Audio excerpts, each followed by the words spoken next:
Supreme court ये भी नज़रअंदाज करती है कि ये वो शख्स है जो 4 साल मुजरिम इश्तिहारी रहा और जब पाकिस्तान आता है तो रेड कारपेट वेलकम किया जाता है, मीनार पाकिस्तान में जलसा कराया जाता है और फिर पूरा निज़ाम नवाज शरीफ के आगे सरनगू हो जाता है। अदालतें जो है धड़ाधड़ मन्नो ठन्नों की हिसाब से नवाज शरीफ को रिलीफ दर रिलीफ दे रहे हैं। उनकी टाइम बार्ड अपीलें रेस्टोर होती है, फिर उनमें सुनवाई होती है, फिर वो बरी होते हैं एक के बाद दीगरे। फिर रिटर्निंग ऑफिसर सुप्रीम कोर्ट के उस फैसले को पामाल करता है जो पनामा केस में सुप्रीम कोर्ट ने कहा कि ये डिस्क्वालिफाइड है और इसके कागजात नामजदगी एक्सेप्ट होते हैं। लेकिन चूंकि इनको इदराक है कि ये चैलेंज होना है, बल्ला चीना जा रहा है, सिंगल बेंच के ऊपर सिंगल बेंच बैठ जाता है, नजर नहीं आ रहा है कि ये क्या हो रहा है। फरीकेन को अब हमारी पिटीशन को सुनने के बाद उसमें हुक्म इम्तनाई जारी किया। 9 तारीख को हमारा केस लगा हुआ है मेन, जो डिवीजन बेंच के सामने आएगा। इलेक्शन कमीशन को जल्दी पड़ गई कि क्यों कर इनको बल्ले का निशान मिला, तो उन्होंने जनाब दोबारा दरखास्त लगाई कि जल्दी सुनवाई हो और फिर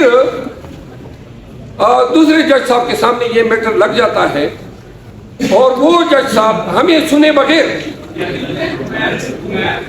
अदालत अपील का किरदार अदा करते हैं। सिंगल जज का ऑर्डर डिवीजन बेंच जो है मजाजती की विकेट करते हैं, वो कहते हैं कि नहीं जी मैं विकेट कर रहा हूँ। अब अगर वो 9 तारीख तक इंतजार कर लेते या इलेक्शन कमीशन इंतजार कर लेती तो कौन सा आसमान गिर पड़ जाता, पूरा मुकदमा ही फैसला हो जाता, हमारा हक बनता रिट अलाउ हो जाती, हमारा हक न बनता रिट खारिज हो जाती। सुप्रीम कोर्ट ऑफ पाकिस्तान कह रही है सबीरी अदालत के हियरिंग में कि जी हम फ्री एंड फेयर इलेक्शन कराने के अहकाम दिए हैं। बल्ला चीना जा रहा है, सिंगल बेंच के ऊपर सिंगल बेंच बैठ जाता है, नजर नहीं आ रहा है कि ये क्या हो रहा है। थोड़ी सी प्लीज खामोशी। फिर आप देखते हैं कि जब ये समाअत सुप्रीम कोर्ट में होती है तो ये सुप्रीम कोर्ट की बिल्डिंग तक महदूद नहीं है, लाइव टेलीकास्ट हो रही है दुनिया भर में। पाकिस्तानी और दीगर अक़वाम से वाबस्ता लोग इनको देख रहे हैं। हमारे वकला को बोलने का मौका ही नहीं दिया जा रहा है। आप देख रहे हैं बार बार ठोका जाता है, बार बार सवाल, और जब बात करते हैं कि जी आप तकरीर मत करें और मिसिंग पर्सन की बात होती है तो जो रिमार्क्स आते हैं वो रिमार्क्स जो हैं वो रिमार्क्स प्रीटी अनवारंटेड होते हैं, कमेंसुरेट नहीं होते हैं सुप्रीम कोर्ट के शान के सामने कि सुप्रीम कोर्ट इस तरह के रिमार्क्स जो है, और फिर माइंड भी डिस्क्लोज हो जाता है।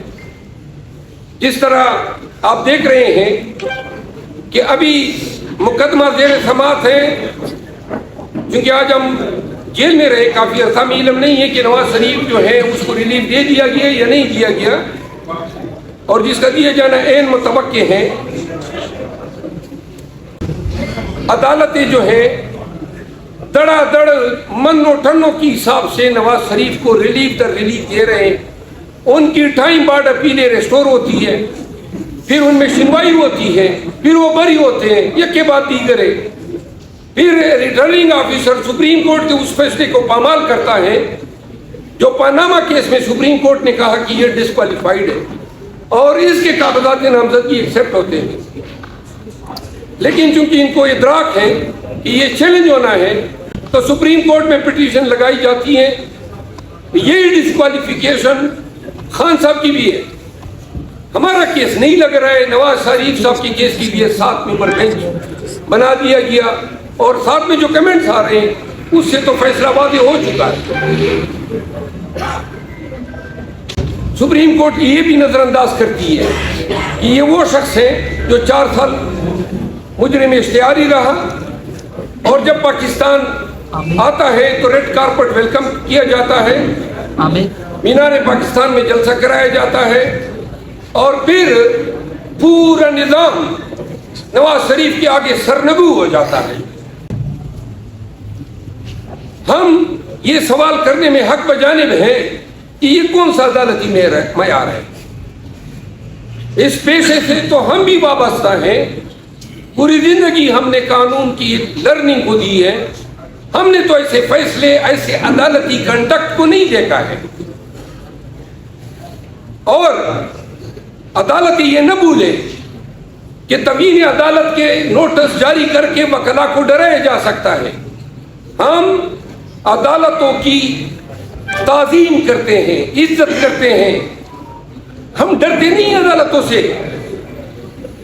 اور یہ زبان جو ہے، جو کسی بھی جج صاحب کی ہیں، وہ جب تک آداب اور تہذیب کے دائرے میں ہوتی ہیں، ہم 10 گنا کورن سے بجا لاتے ہیں، لیکن جہاں پہ وہ تمسخر اڑائے گی تو پھر ہماری زبان جو ہے اس کو کوئی لگام نہیں ڈال سکتا۔ پاکستان تحریک انصاف یہ بیاف پہ، عمران خان صاحب کی بیاف پہ، ہم چیف جسٹس آف پاکستان قاضی فائز عیسیٰ پر مکمل عدم اعتماد کا اظہار کرتے ہیں۔ ہم سمجھتے ہیں کہ وہ ہمارے ساتھ روا رکھے گئے رویے کو ہمارے ذہن میں ہمیں یاد دلاتا ہے کہ جب ان کے خلاف ریفرنس دائر ہوا اور ان کو پتا ہے کہ یہ ریفرنس اس وقت کے جنرل باجوہ نے دائر کیا تھا، جس میں کلیدی کردار جنرل فیض نے ادا کیا تھا، لیکن وہ جب چیف جسٹس بنے تو ہم نے اس کو ریگریٹ کیا۔ ہم چاہتے تھے کہ ہم نظام کے ساتھ، عدالتوں کے ساتھ چلیں اور تلخیوں کو بلا دیں، لیکن ہم ایک طرف دیکھ رہے ہیں ادیبیہ پیپر مل کا فیصلہ آتا ہے اسی عدالت سے، پھر ہم یہ دیکھتے ہیں کہ سپریم کورٹ کے 5 ممبر بینچ نے ملٹری کورٹس کے جو ٹرائل ہو رہے تھے، جو قانون سازی کی گئی تھی آرمی ایکٹ 1952 اور 1923 کے جو ایکٹ ہیں جس کے تحت سائفر کے ٹرائل ہو رہے ہیں، ان قوانین کو کالعدم قرار دیا، ٹرائل کو جو ہے وہ کالعدم قرار دیا، اور ملٹری ٹریبیونل کو خلاف قانون ڈکلیئر کیا۔ یہ وہ فیصلہ تھا جس سے رول آف لا کو استحکام ملا۔ سویلین کے ٹرائل آپ فوجیوں سے کرا رہے ہیں جو ایگریوڈ بھی ہیں اور جن کو آپ جج بھی بنا رہے ہیں، جن کے گواہ بھی ان کے ہیں، اور ان کو آپ سزا کا اختیار بھی دے رہے ہیں۔ یہ نظام برما میں اور ایجپٹ میں ہے، کسی بھی دوسرے سیولائز معاشرے میں نہیں ہے۔ اب اس کے خلاف اپیل آتی ہے تو اپیل کے لیے بینچ بناتے ہیں فاضل چیف جسٹس صاحب۔